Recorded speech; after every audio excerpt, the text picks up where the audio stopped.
Түнде таксовать ететіндер қызық немесе қорқынышты историяларыңды жазыңдаршы, жұмыста отырып оқып отырайық. Күндіз негізгі жұмысымды істеймін, кешке қосымша табыс болсын деп Яндекс таксиге шығып тұрамын.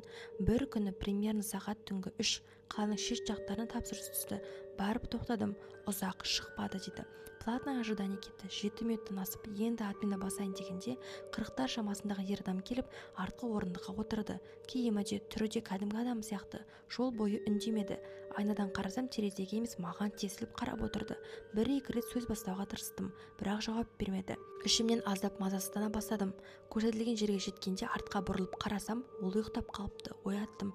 Көзін ашып маған таңырқап қарайды. Сосын үндемей ойланып, қызық екен деді. Не қызық екен брат десем, ол айтады, жол бойы түс көріппін, түсімде осы көлікте отырмын, мен саған қарап отырмын, ал сен айнадан қайта-қайта маған қарап, неге қарап отырғанымды түсінбей келе жатырсың деді. Осыны айтты да ақшасын төлеп түсіп кетті. Мен тағы 1-2 минут отырып қалдым. Айтқан сөздері ойымнан шықпай қойды. Келесі светофорға тоқтағанда әдеттегідей айнаға көзім түсті. Бір сәтке артқы орындықта біреу отырғандай көрінді. Жалт қарасам ешкім жоқ. Үйге қайтып бара жатып ойландым.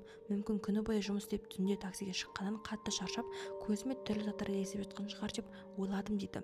Сол бойы линиядан шығып, тіп-тіке үйге барып жата қалдым дейді. Өзімдікін айтайын. Яндекстен такси заказ еткем. Бірлер шамасында түнгі. Мама екеуміз машинаға кіреміз.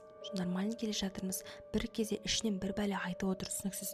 Мән бермей отырғам. Біздің район зираттарға жақын болған соң таксист сол жаққа бұрылып кетеді. Менде уже паника. Мама норм деп отыр. Анау зиратқа қарай барады, түсіп отырып бір бәле айтып отыр, түсініксіз. Сосын жылайды, күледі. Қайттан мініп үйге дейін апарады.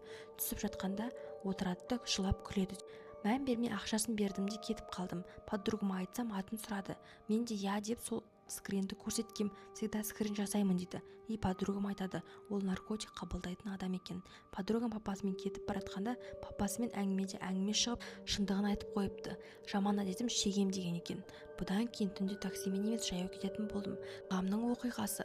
Орталықтан тойдан 3 класса шығып, машинаға отырып ауылға жол жүреді. Ортасы 30-45 минут. Түн. Жолда бір қыз такси тоқтатып тұрған, айдалада дейді. Тоқтамай өтіп кеткен. 2 минуттан кейін анау тағы тоқтатып тұр дейді. Жылдамдыққа салып басқан ауылға қарай. Бір кезде анау машинаның ішінен шыққан. Алдыда ағам, артта кластасы, соның қасында отыр екен. Үн жоқ, үшеуінде қарамаймыз дейді. Ауылға кіргенде жоқ болып кетті дейді. Содан 1 айға жетпей артта отырған кластасы асылып қайтты дейді. Содан думкаға кіріп сөйлемеген.